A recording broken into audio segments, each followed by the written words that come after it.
33. The fire at LaGrange Terrace was, again, just stated, it was a Sunday morning, nice day. We were out on engine 1 doing a routine fall hydrant inspections. Heard the alarm come in. Engine 1 was not a first alarm assignment, but we heard the report of people trapped. We decided we should gear up and get ready to go. So we got on the truck and got geared up. It wasn't long, probably about a minute, when they struck the second alarm. We were already on the road. We already had our gear on. We were ready to go. We ended up beating the second engine company on the scene. Our pump operator driver, Tim Lawrence, was recently transferred to our engine 1 from engine 3, so he was very familiar with the area. He gave us an excellent position by coming in the LaGrange Terrace from the parking lot behind, so the building was at the end of the street. We were in an ideal position. We got off the truck and we saw the whole building on our side was completely involved in fire. I went to grab a line, and then I saw some police officers screaming for ladders. Took our 24-foot ladder off engine 1, put it over a 6-foot fence. Those were the cops got the ladder from us. They ran around the alley with the ladder, and then Steve Walsh, who was a firefighter working out a grade that day, and I climbed the 6-foot fence in full turnout gear with Scott. That's not an easy thing to do. They don't teach you that yet, but they probably should. We got into the side of the alleyway, and I never saw anything like this. I looked up, and there was a man hanging out the window, and smoke was just blowing out over his head. And he was screaming at these guys who were raising the ladder, and he wasn't speaking English, and I don't think he was saying anything good. So anyway, so that's when Steve Walsh and I decided, well, we'll try to make the back stairs to see if we can get him that way. So we scotted up and went up the back stairs, and again, by the time we got to the 3rd floor, it was zero visibility. Holding the wall, crawling along, we luckily got right to the bathroom, and we found there was 2 victims in the bathroom, and there were 2 other firefighters who had come up from the front way. So we had 4 firefighters and 2 victims, which was a pretty good ratio, and we were able to get the victims out of the building over by the stairway. One of the firefighters took smoke at this fight. He had taken his mask off in an effort to give it to one of the victims. And at the time, I remember thinking that was a pretty brave thing to do. But you know, from training here at the academy, that's a really stupid thing to do. We had 4 firefighters to 2 victims. We easily could have ended up with 3 firefighters to 3 victims. It really could have happened. He was treated for smoke inhalation. It wasn't a good thing, and he was not academy trained. But I know I would never give up my mask in a fire situation. It's a bad thing to do. And the training that you received here in the search and rescue and the blackout shield, that's something that you really should keep doing. You should get comfortable working blind, working in the dark. That's what it is. I mean, it's dark and you can't see anything. You have to know where the ball is and know your way out of there. We went in this building. We had to remember how to get out. I mean, it was getting hot and it was getting scary, and it was really time was wasting. We had to get out of there. So it was a good experience for us. And just like to say, good luck in your careers. See you out there. And one was a 2-year-old girl who was in respiratory arrest that they medevaced into Boston, and they revived her. Everything turned out great. It was in the aftermath. It really was a great experience for us. Terrifying as it was for me. I seem to be the only one who telling everybody how scared I was. I think a lot of that. I'm just too proud to tell you. Anyway. I'm sure I speak for Chief Number Firefighter Richard Garchi when I say it's been an honor to address this graduating class. Acts of heroism are repeated every day by firefighters all around the world. We feel we are very lucky to be able to belong to an organization of men and women who are dedicated to the most noble of causes, and that's the protection of our fellow men. There is no doubt in our minds that if anyone in attendance here were put in the same situation we were, there would have been no hesitation to act. We have confidence in that because we know and are aware of the training that you guys have received. It is no secret in the fire service that training and experience equals survival. Here at the Massachusetts Firefighting Academy, you have received the best training available. You've received training from some of the most dedicated professionals in the Commonwealth. I'm sure that sometime in your stay here, you may have had some unpleasant thoughts about some of the instructors. I did too. But when all is said and done, it was their dedication that got you here today and it is their dedication that sends you off on your career the best prepared firefighter you can be.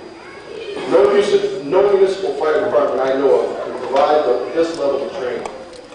That's not a shock taken to the chief officers here today. It's a compliment to their wisdom for sending new people here. It is your obligation to take what you have learned here back to your respective departments and adapt that training to your department's specific operations. It is also your obligation to continue with the learning process.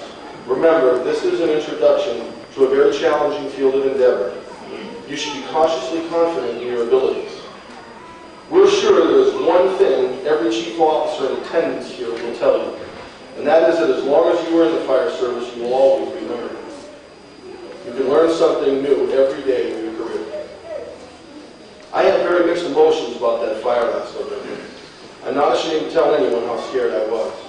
I could not have been more afraid for the lives of the occupants and for the firefighters executing the rescues. At the same time, I could not be more proud to be among the kind of people who would so readily risk their lives to save their fellow men. It's nice to receive accolades, commendations, and headlines, but any experienced firefighter will tell you that what means the most to him is the recognition of a job well done by his fellow firefighters. They know and they understand what you go through. Again, it has been an honor for us to address you here today.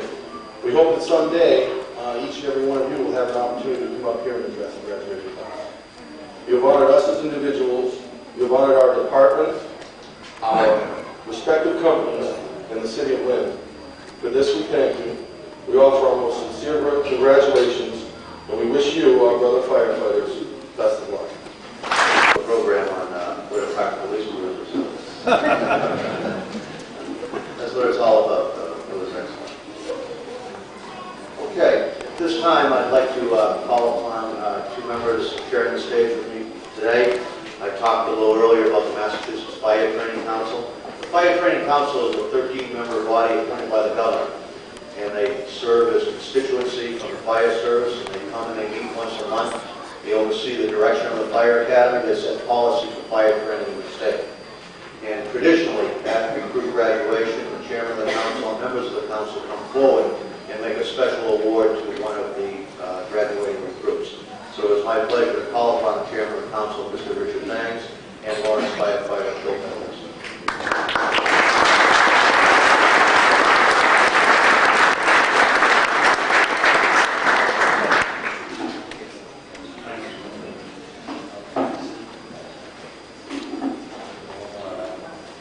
It's my pleasure to represent our council today with firefighter Bill Master, the member of the council, and at every graduation, an award, a special award is made to the student of the graduating class who has the least demerits and has shown the highest academic average for the class.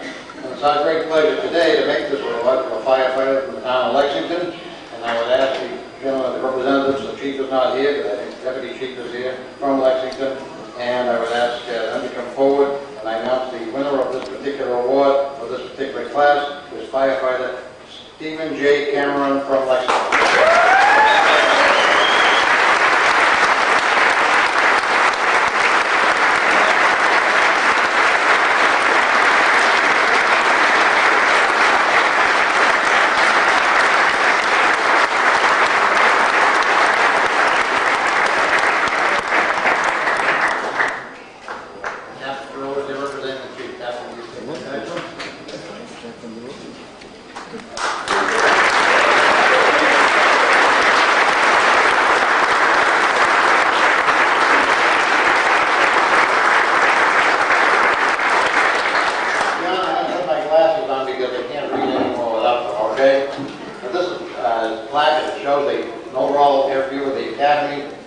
With the notation presented to John Brown Jr., 1983 to 1985, he served from 1986 to 1996. From the Massachusetts Fire Training Council, in recognition and appreciation of your tireless efforts to promote and improve firefighter training in the Commonwealth. And John, my pleasure from me, representing the council, all of your former colleagues, those who sit there today to award you this, and it's great to have you here with us again today. John?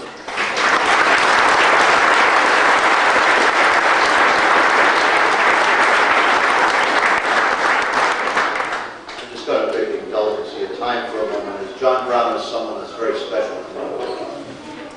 When I came here in 1978, the Fire Academy operated out of some very old, antiquated buildings. But from the first day that I arrived, I could see this dedication and commitment of fire instructors and the fire service that wanted the best. And I believe today we have the best. John Brown served on the council for many, many of those years as we went forward to build this fantastic facility and a fantastic fire training system in the state. John represented the professional firefighters in Massachusetts. He represented all of you sitting here today. He represented the union firefighters across the state. But John, above and beyond everything, had a dedication and a sense of commitment of what fire training meant to him. And yeah, there were times when we'd sit there and not everyone in that room, chiefs and union, would agree. But John Brown always took a vote, always presented issues that were for the best for every firefighter in the Commonwealth of Massachusetts. I have tremendous respect for him as an individual, as a fire officer, and as a friend. And it's a great pleasure for me to share the stage with him today and to be part of the presentation made to Lieutenant Brown.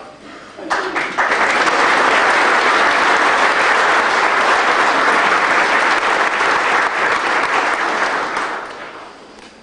These guys here are the best, and they're the best at a bag job that we just saw on I'm here proudly as a lieutenant of a firefighter in the recruit class to watch him graduate, because I feel it's a very, very important part of your career. This building means a lot more than just fire training. It means the future. It means your safety. It means the safety of those people that we protect. And what you need to do when you leave here today, and we do repeat things in recruit training, is to carry that message. Return, speak back, be part of the future. That was my dream. It worked because we're standing here today. And all I can tell you is go forward, be safe, stay together, guys. Thank you very much. Over the last 11 weeks, I suspect that all of you in the room have heard an awful lot about what the recruits have gone through. Stories at the end of the day, and talking about each of their trials and tribulations and successes with BAK. We have a little secret weapon, though. During the 11 weeks, we have the opportunity through our professional media specialists to follow the recruits along. And today, I'm happy to be able to tell you we have the opportunity to present a slideshow that will tell the real story of the last 11 weeks of these recruits. So just give us a moment. Various chiefs, the fire department, and the instructors and administration here at the Fire Academy. I want to just talk a little bit about what it was like for 11 weeks. We showed up with 44 people that first day, a bunch of strangers sitting in an auditorium, and we made it here 11 weeks, and we only lost one person during the course of those 11 weeks. I'd really like to thank the Firefighter Academy for having a training facility available for us. As we found out during our tour here, this is the elite fire academy in the country. Other countries have come here to see what we do here at the Mass Fire Academy. So that was pretty impressive. That's just a testament to your instructors and the administration here. Everything was pinned down to the minute here. They don't let a minute go by without something planned for you to do, which kind of tough when you're doing aerobics 8 in the morning and then lugging hose, and as you saw through the video there, it looked pretty easy, but it really wasn't. Like I said, I think we shed a lot of pounds here between all of us.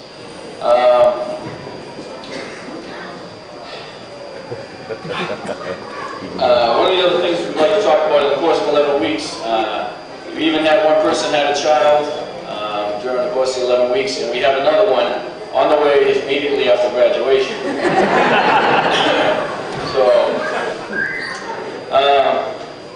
When we first got here, one thing the instructors really wanted to stress upon us was the fact that it isn't just a big red truck with loud sirens and bells and whistles and everything like that, a nice cushy job sitting around. The thing that they really wanted to know that it's serious. This is serious business and it's very dangerous. And the first second you look the other way and you're not paying attention, it can kind of come back and bite you in the rear end. And that was stressed from the day one from SCBA training until today. And for that, I think it's going to make us a lot better firefighters. The other thing that they really stressed was family. Instructor Jasmine talked about it, since day one. The family took the job when we took the job. We have a responsibility to make it home at the end of the shift. And if we're not doing our job right, well, then we're really putting our families in danger. And that was very important that we, kind of held the line there. Some of the instructors we'd really like to thank are Instructor Jasmine, who was kind of like our little leader for the whole 11 weeks. Who really taught what really firefighter family is like. And I'd really like to have him stand up.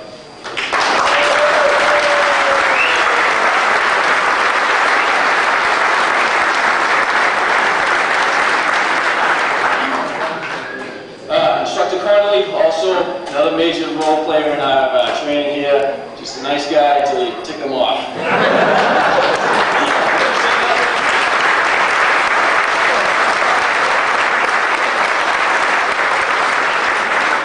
Also, beside him is Instructor Gordon. He's a professional student in the fire service. He would always come in every day talking about school, school, school. I was like, geez.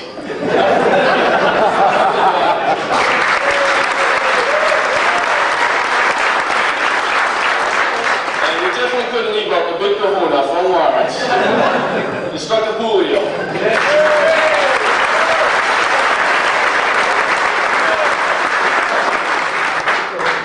At this time, Class 115 took a vote, and we'd like to donate some money to the Vendome Memorial Fund, which is a memorial fund set up for 9 firefighters who lost their lives in 1972. And at this time, I'd like to call up Kevin McCurtain, Deputy Chief of Operations, Boston Fire Department, if you could come up this time.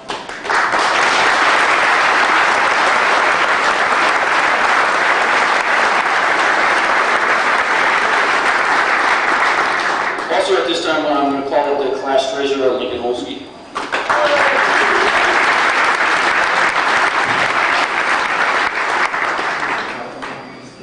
On behalf of Class 115, I'd like to present a check for the Vendome Memorial to Deputy Chief Kevin McCurtain in the sum of $500.